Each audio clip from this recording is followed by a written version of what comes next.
আজ আবার আমরা মা মেয়ে বেরিয়ে পড়েছি। আজকে ছিল 15ই আগস্ট, 78তম স্বাধীনতা দিবস। কোথায় যাচ্ছি অবশ্যই আপনাদের বলবো। নমস্কার বন্ধুরা, রূপা সিম্পল অ্যান্ড ডেইলি লাইফ চ্যানেলে আপনাদের সবাইকে অনেক অনেক স্বাগত, ভালোবাসা জানিয়ে আজকের ব্লগটি শুরু করছি। আজ আমরা বাইরেই খাওয়া দাওয়া করব, তাই চলে এলাম দুপুরবেলা ব্যারাকপুরের নামকরা সেই রেস্টুরেন্ট দাদা বৌদির রেস্টুরেন্টে। আজ যেহেতু 15ই আগস্ট স্বাধীনতা দিবস, কি সুন্দর করে রঙিন বেলুন দিয়ে, পতাকার বেলুনে কালারের বেলুন দিয়ে সুন্দরভাবে সাজানো গোটা এটাই ফ্লোরটা। আমরা ছিলাম সেকেন্ড ফ্লোরে। প্রচুর ভিড়, প্রচুর, মানে আমরাও ঢুকেছি আর তার পরে পরেই ব্যাস বিশাল লাইন পড়ে গেল।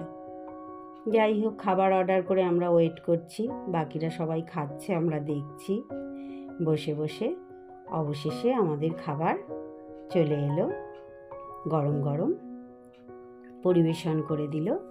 আমরা অর্ডার দিয়েছিলাম, প্রথমে স্টার্টারে দিয়েছিলাম রেশমি কাবাব, আর সঙ্গে ছিল স্পেশাল চাটনি। খুব সুন্দর, একদম সুস্বাদু। দাদা বৌদির খাবারের তো তুলনা নেই, সে আপনারা কম বেশি সবাই জানেন, সবাই খেয়েছেন। তারপরে অর্ডার হয়েছিল মিক্সড ফ্রায়েড রাইস, একটা হট গার্লিক চিকেন আর একটা বাটার নান। এই খাবারটাই দুজনে মিলে শেয়ার করে খেয়ে শেষ করতে পারছি না, সে কি অবস্থা, ঠেলাঠেলি। যাই হোক, খাবারটা তো খুবই ভালো ছিল। খাওয়া দাওয়া করলাম ওখানেই বসে। খাওয়া দাওয়া সেরে ওখান থেকে বেরিয়ে পড়লাম। ব্যারাকপুর থেকে ট্রেন ধরে চলে এলাম আমরা বিধাননগর স্টেশন। ওখান থেকে বাসে করে সোজা চলে এলাম ফুলবাগানের মোড়। ওখান থেকে আমরা পায়ে হেঁটে চলে এলাম স্বভূমি। স্বভূমিতেই আমাদের আজকের সিনেমা হল। আজকের সিনেমা হলটা হলো আইনক্স হল স্বভূমিতে। কত বছর পর যে সিনেমা হলে সিনেমা দেখতে এলাম বন্ধুরা, সে কি বলবো। সঙ্গে ছিল মেয়ের আর এক কলিগ অফিসের, সেও ছিল। আমরা তিনজনে মিলে ওখান থেকে সিনেমা হলে লাইন দিয়ে ঢুকলাম। খুব খুব খুব মজা হয়েছে, মানে এত মজা হয়েছে যে কি বলবো। এত বছর পর, মানে অন্তত পক্ষে তো 7 থেকে 8 বছর পর সিনেমা হলে এলাম সিনেমা দেখতে। খুব ভালো লাগলো। বইটাও খুব ভালো ছিল, সুন্দর একটা বই, মানে মনোমুগ্ধকর বই যাকে বলে, বেশ মনের মতো। ওই জন্যই মেয়ে বলল, চলো মা দেখে আসি, তোমারও যাওয়া হয় না। তাই অবশেষে বই শুরু হয়ে গেছে।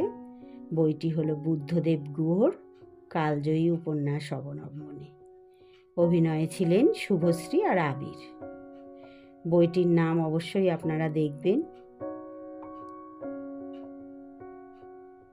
খুব ভালো লেগেছে। কিন্তু আমি তো ভাবছিলাম কি জানি কতদিন সিনেমা হলে যাই না। যাই হোক, বেশ ভালোই লেগেছে।